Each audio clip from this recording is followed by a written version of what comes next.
Hello everyone, welcome to EduTap. So in today's 10 minutes series, we are going to discuss the topic mortgage enforcement with and without court intervention. So देखिए सबसे पहले तो मैं आपको बता दूं CIB का एग्जामिनेशन बहुत पास आ चुका है, एडमिट कार्ड भी आप डाउनलोड कर सकते हैं। तो इस टाइम पे फोकस प्रिपरेशन करिए, जो इसके इंपॉर्टेंट टॉपिक्स हैं और जो PYQs है इसी वीडियो के डिस्क्रिप्शन में लिंक दिया गया है ई बुक का, उसके थ्रू आप डाउनलोड कर सकते हैं। Okay, that to free of cost. चलिए अब हम बात करते हैं सेल विदाउट कोर्ट इंटरवेंशन की। जो हमारा सेक्शन 69 है, ट्रांसफर ऑफ प्रॉपर्टी एक्ट, वो बात करता है कि there are certain terms and conditions जिनको अगर आप फुलफिल करें तो जो मॉर्टगेजी है यानी कि जो लेंडर है वो मॉर्टगेजर की यानी कि बोरोअर की प्रॉपर्टी को सेल कर सकता है बिना कोर्ट के इंटरवेंशन के। तो वो कौन से स्पेसिफिक केसेस हैं? सबसे पहले English mortgage and specified communities. अगर इंग्लिश मॉर्टगेज है और जो मॉर्टगेजर और मॉर्टगेजी है सर्टेन रिलीजियस या कम्युनिटीज से नहीं बिलोंग करता, तो बिना कोर्ट इंटरवेंशन के सेल हो सकती है। कौन सी religious communities? Hindu, Mohammedan, Buddhist, या फिर कोई भी ऐसी स्टेट गवर्नमेंट ने स्पेसिफाई किया हो, अगर इनमें से बिलोंग नहीं करते हैं तो फिर बिना कोर्ट इंटरवेंशन के सेल हो सकता है। फिर है मॉर्टगेजेस ऑफ गवर्नमेंट, जहां पे मॉर्टगेज जो डीड है उसने एक्सप्लिसिटली पावर ग्रांट किया है और मॉर्टगेजी गवर्नमेंट है, तब भी बिना कोर्ट इंटरवेंशन के पावर ऑफ सेल जो है वैलिड हो जाता है। फिर है location based power. If the mortgage deed includes such power and the mortgage property is situated in Calcutta, Chennai, Mumbai और other towns specified by the state government in the official gazette. तो अगर आपकी मॉर्टगेज डीड आपको पावर देती है और आपकी जो प्रॉपर्टी है वो कोलकाता, चेन्नई, मुंबई या कुछ ऐसे स्पेसिफाइड टाउन्स है जो स्टेट गवर्नमेंट ने बोले हो, वहां पे अगर आपकी प्रॉपर्टी है तो भी बिना ही कोर्ट इंटरवेंशन के सेल हो जाता है। लेकिन जब भी आपको सेल वाला पावर यूज करना है, पहले आपको रिटर्न नोटिस भेजना है कि आप पेमेंट कर दो, ठीक है। और उसके बाद 3 मंथ का वेटिंग पीरियड होता है नोटिस के बाद, कि आप उसको समय दे दो सामने वाले को कि देखो हम तुम्हें नोटिस भेज रहे हैं, तुम पेमेंट कर दो। Okay, and if at least ₹500 of interest remains unpaid for 3 months after due date. अगर 3 मंथ्स में ₹500 से ज्यादा का इंटरेस्ट अगर पेंडिंग हो, इंटरेस्ट इन एरियर है, और आप रिटर्न नोटिस भेज रहे हो, उसके बाद आप ये कंडीशंस फुलफिल हैं, तभी पावर ऑफ सेल आता है। तो रिटर्न नोटिस का रिक्वायरमेंट है और एक कम से कम ₹500 का इंटरेस्ट अनपेड है for 3 months after the due date, तब आप फिर एक्सरसाइज कर सकते हो अपना पावर ऑफ सेल। एक बार अगर सेल हो जाती है, अपनी पावर को यूज करके सेल हो चुकी है, तो जो भी परचेजर है, जिसने भी वो प्रॉपर्टी परचेज कर रही है, उसके राइट्स को प्रोटेक्शन मिलेगा। कोई फर्क नहीं पड़ता सेल की जस्टिफिकेशन नहीं थी, हो सकता है बिना नोटिस के सेल कर दिया गया हो, कुछ इरेगुलरिटी हो सेल में, कोई फर्क नहीं पड़ता। जिसने परचेज कर लिया उसके राइट्स प्रोटेक्टेड रहेंगे। हाँ, अगर मान लो मैंने अपनी प्रॉपर्टी गिरवी रखी थी, मुझे बिना नोटिस दिए बैंक ने किसी और को सेल कर दिया, तो जिसने प्रॉपर्टी परचेज करी है उसको तो मैं कुछ नहीं बोल सकती, लेकिन लॉसेज है या डैमेजेस हैं वो मैं मॉर्टगेजी यानी कि बैंक से क्लेम कर सकती हूँ कि आपने मुझसे बिना पूछे मेरी प्रॉपर्टी मुझे नोटिस दिए बिना सेल कर दी। तो मैं मॉर्टगेजी से जो है लॉसेस के लिए मैं उन पे केस कर सकती हूँ या उन सूट फाइल कर सकती हूँ। अब जो सेल का पैसा मिलता है उसको यूज कैसे किया जाता है? मान लो प्रॉपर्टी बिकी 50 लाख की, 50 लाख रुपए से सबसे पहले तो पुराने अगर कोई इनकम्बरेंसेस, पुराना कोई अटैच था, कोई पेमेंट जो करने वाला था, पहले वो किया जाएगा। उसके बाद कोई भी सेल से रिलेटेड खर्चा हुआ है, चार्जेस हुए हैं, वो यहाँ पे चार्ज किए जाएंगे।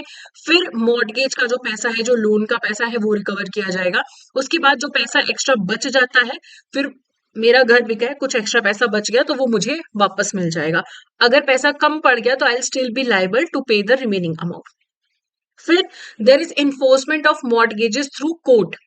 तो जो हमारा recovery of debts due to banks and financial institution act 1993 है ना, इसके थ्रू डेट रिकवरी ट्रिब्यूनल्स को स्टैब्लिश किया गया था।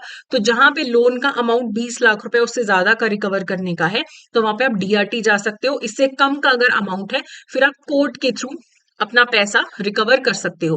कौन से कोर्ट के पास जाना है? लोएस्ट जुरिस्डिक्शन जो पॉसिबल है, ये नहीं कि सीधा हाई कोर्ट, सुप्रीम कोर्ट पहुंच गए।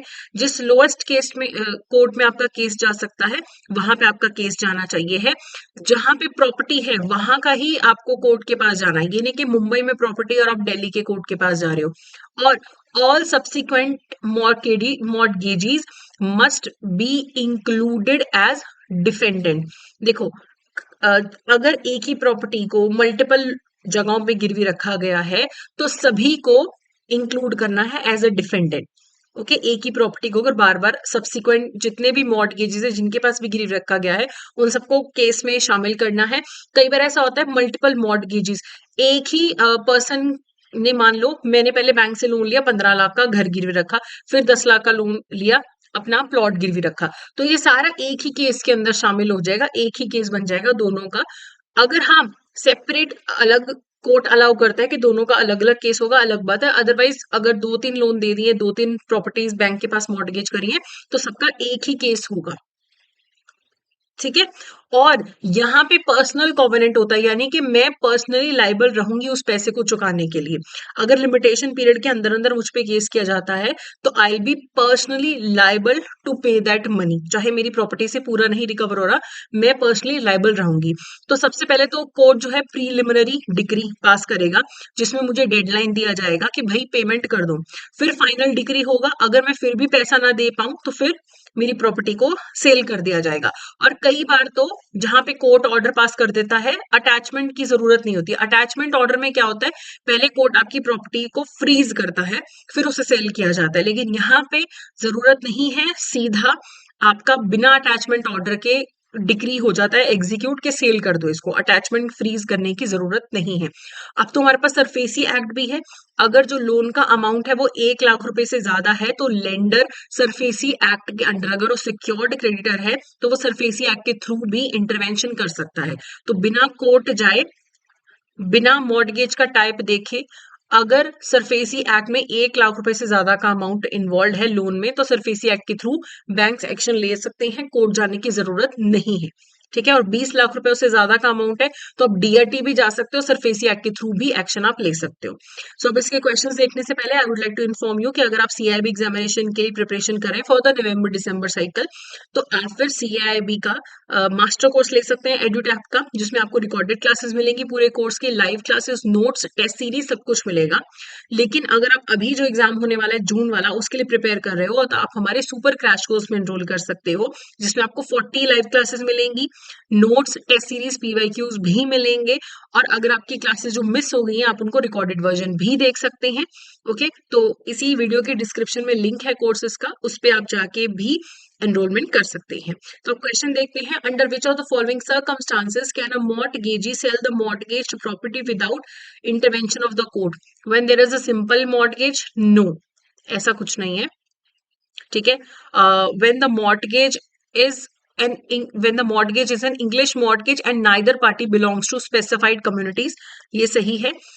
when the mortgager is a minor, ऐसा कुछ नहीं है, ना ही रूरल एरिया, तो यहाँ पे बी करेक्ट आंसर होगा। अगर इंग्लिश मॉर्टगेज है और जो दोनों पार्टीज इन्वॉल्व है किसी स्पेसिफिक कम्युनिटी की नहीं है, तो बिना कोर्ट के इंटरवेंशन के सेल हो जाती है।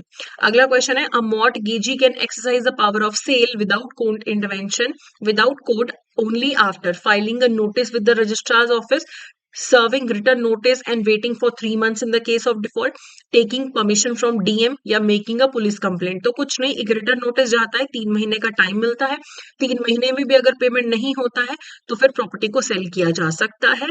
ओके, तो यहाँ पे बी जो है करेक्ट आंसर होगा। सो ये था हमारा आज का session, that's it for today, thank you so much.